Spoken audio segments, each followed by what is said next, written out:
বিজেপির পক্ষ থেকে রানাঘাট মহকুমা অফিসের সামনে প্রতিবাদী বিক্ষোভ সমাবেশ ও ডেপুটেশন কর্মসূচি অনুষ্ঠিত হলো।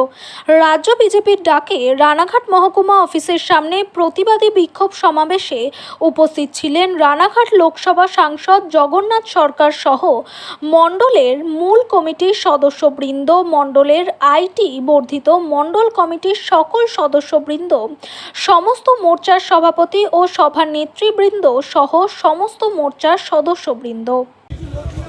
ভারতীয় জনতা পার্টি সারা পশ্চিমবঙ্গ জুড়ে বিভিন্ন সময় বিভিন্ন আন্দোলন করেছে।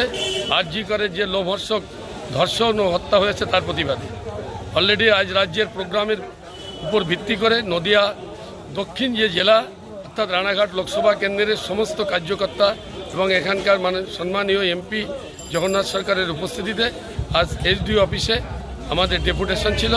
কয়েক হাজার লোকের উপস্থিতিতে আজকে এবং উপস্থিতিতে প্রায় 3.5 ঘন্টা এই কার্যক্রম চলেছে এবং একটা প্রতিনিধি দল এসডিও সাহেবের কাছে আমরা ডেপুটেশন দিয়েছি। স্মারকলিপিতে নির্দিষ্টভাবে প্রশাসনের কাছে উল্লেখ করা আছে যে মুখ্যমন্ত্রীকে কাছে আমাদের দাবি রয়েছে তার পদত্যাগ, সেটা প্রশাসনের মধ্য দিয়ে জানানো এবং অতি দ্রুত যাতে ধর্ষকের বিচার হয়, ধর্ষককে খুঁজে পাওয়া যায় তার একটা জন্য দাবি রয়েছে। আর রয়েছে এখানকার স্থানীয় সমস্যা। 27 তারিখে পরে নবান্ন অভিযানের পর 28 তারিখে যে শান্তিপূর্ণ বন্ধে এখানকার যে চেয়ারম্যান আমাদের কর্মীদের উপর যে আক্রমণ, পরবর্তীকালে পুলিশ ও তৃণমূল মিলে যে মিথ্যা কেস দিয়েছে তার প্রতিবাদ। কুপার্স ক্যাম্পে যে অচল অবস্থা চলছে সেই অচল অবস্থাকে সচল করা, সেখানে প্রশাসনিক কায়েম করা অর্থাৎ আইনের শাসনকে কায়েম করার জন্য আমাদের যে দাবিগুলো ছিল সেগুলো আমরা দিয়েছি এবং পরবর্তীকালে ওখান যে মহকুমা শাসক সেগুলো মেনে নিয়েছে।